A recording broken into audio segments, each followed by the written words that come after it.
Okay, we're going to jump into chapter 20. It felt good to walk in the shade of the 2 oak trees. The 2 oak trees, remember, that's the only source of shade in the entire camp, right in front of the warden's house, where Stanley is about to go. Mr. Sir is bringing him because he said he stole the sunflower seeds. Stanley wondered if this was how a condemned man felt on his way to the electric chair, appreciating all the good things in life for the last time. They had to step around holes to get to the cabin door. Stanley was surprised to see so many holes around the cabin. He would have expected the warden to not want the campers digging so close to her home, but several holes were right up against the cabin wall. The holes were close together here as well, and were of different shapes and sizes. Mr. Sir knocked on the door. Stanley still held the empty sack. "Yes," the warden said, opening the door.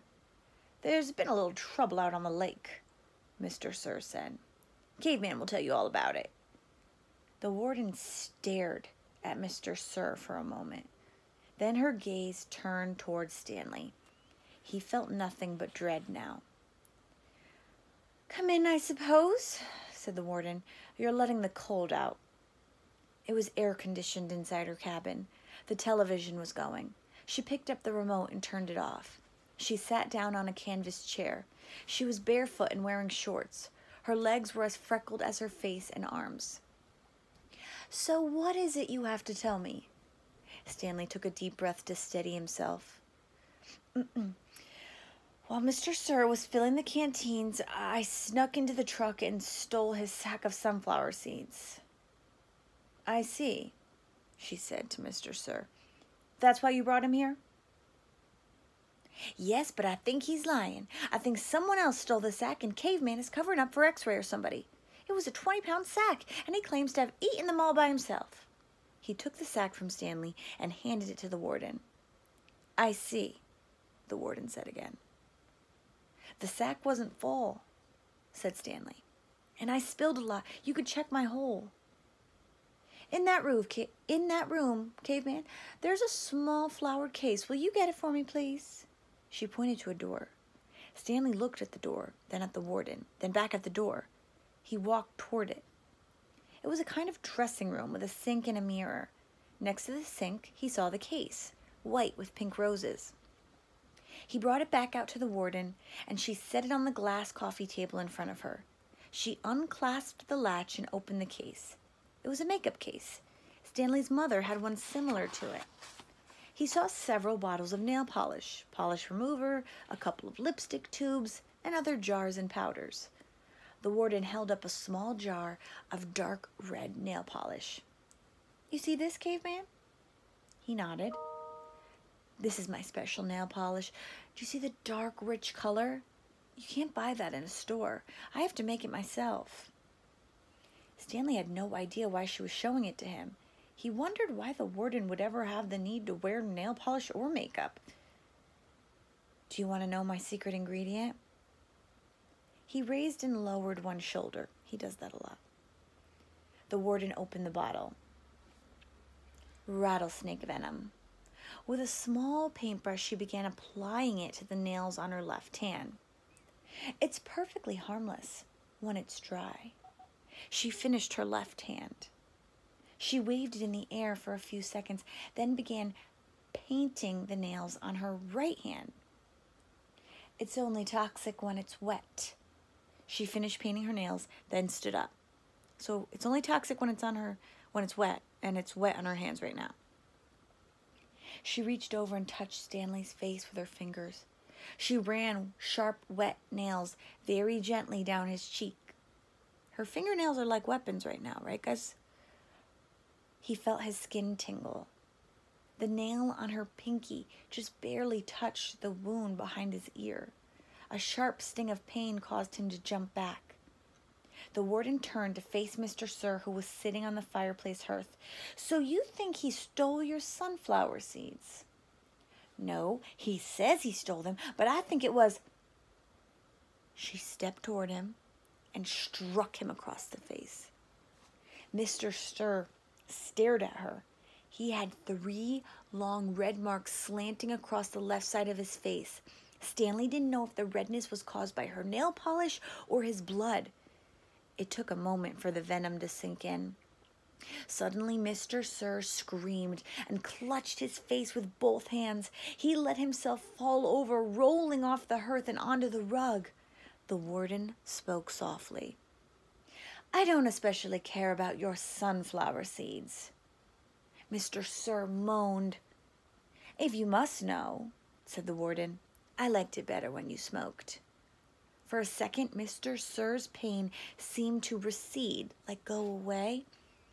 He took several long deep breaths. Then his head jerked violently, and he let out a shrill scream worse than the one before. The warden turned to Stanley.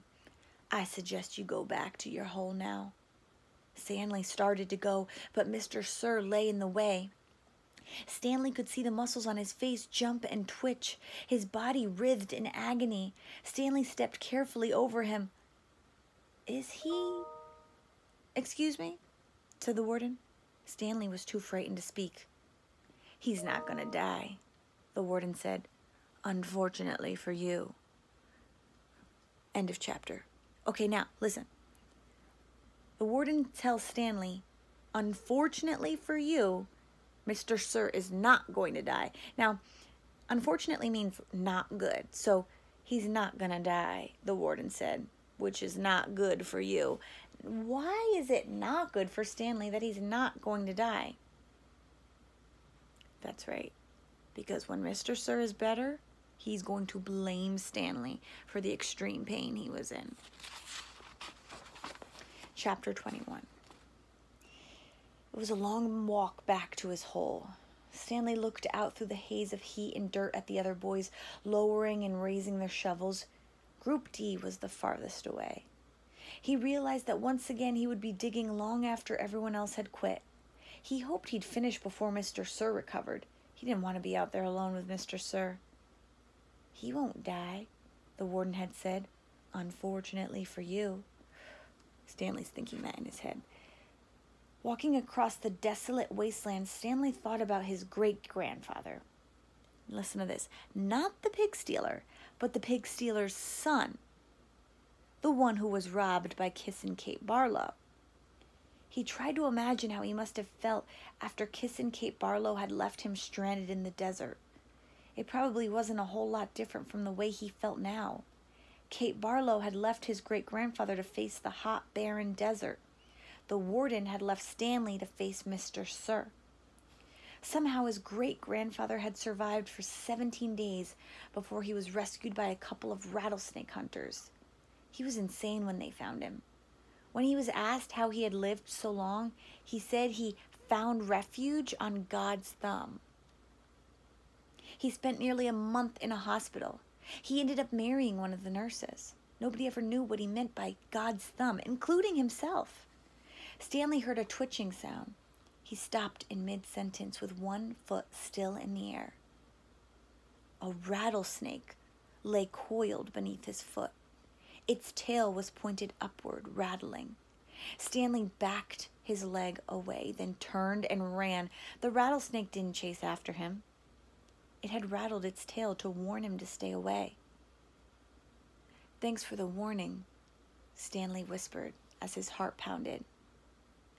The rattlesnake would be a lot more dangerous if it didn't have a rattle. So he's saying, the rattle is a warning, and warnings are almost like an act of kindness, because the rattlesnake is saying, "Get away from me." If it didn't have that, Stanley would have stepped on it and would have been bitten. Now, my question to you is, was he lucky? Stanley has talked about the fact that he is very unlucky. But in that instance, wouldn't you say he was lucky? And funny enough, wouldn't you say that his great-grandfather was lucky, being able to survive 17 days in the desert? Maybe luck is on their side. "Hey, caveman," called Armpit, "you're still alive." "What'd the warden say?" asked X-Ray. "What'd you tell her?" asked Magnet. I told her I stole the seeds, said Stanley. Good going, said Magnet. Remember, Magnet's the one who actually stole the seeds? What'd she do? Asked Zigzag. Stanley shrugged one shoulder. Nothing, but she got mad at Mr. Sir for bothering her. He didn't feel like going into details. If he didn't talk about it, then maybe it didn't happen. He went over to his hole, and to his surprise, it was nearly finished. He stared at it, amazed. It didn't make sense. Or perhaps it did. He smiled. Since he had taken the blame for the sunflower seeds, he realized the other boys had dug his hole for him. Hey, thanks, he said. Don't look at me, said X-Ray. Confused, Stanley looked around. From Magnet to Armpit to Zigzag to Squid, none of them took credit for it. Then he turned to Zero, who had been quietly digging in his hole since Stanley's return. Zero's hole was smaller than all the others. Now, based on that evidence that his hole is smaller than the others, we know that Zero is the one who dug Stanley's hole for him because Zero is the fastest digger. He would have been done with his hole by then. Remember in chapter 19 when Stanley said that his heart had hardened, therefore he didn't want to help Zero learn how to read? Well, it seems as though Zero has made a move to show kindness to Stanley. And maybe Stanley will change his mind. We'll have to find out in chapter 22 next time. Okay? Bye, guys.